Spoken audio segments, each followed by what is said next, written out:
Welcome back. Okay, so in the last two videos, we've looked at how to produce a mass spectrum and how to interpret one. Now this video is going to look at a very specific use of this in determining the relative atomic mass using mass spectrometry.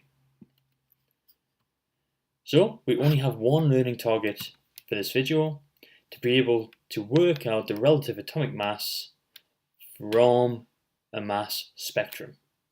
Now to do this, we're going to look at a past paper question.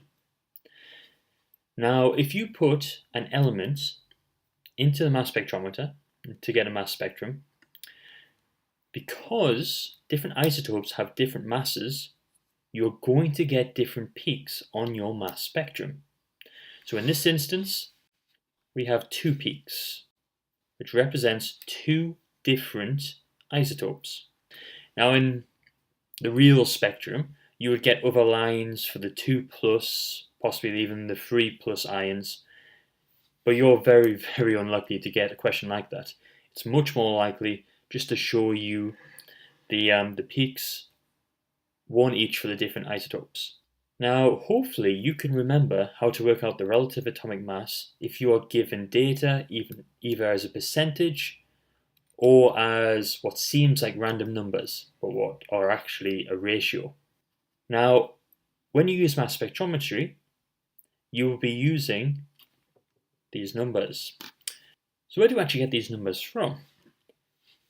You can see here that the isotope that has a mass to charge ratio of 63 has a relative abundance of 70.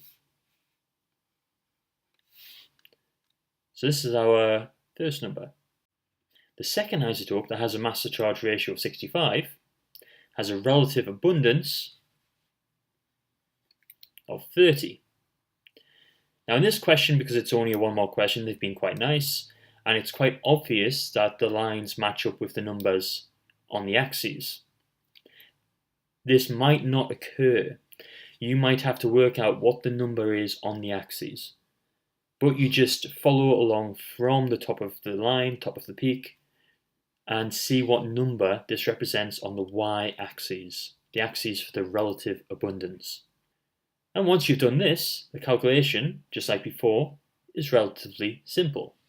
You take your first isotope, which has a mass of 63, you multiply it by the number, you then add this with the other isotopes. In this case we only have two, but it could be 3, 4, etc. Now hopefully you can remember that as a percentage you would divide by 100.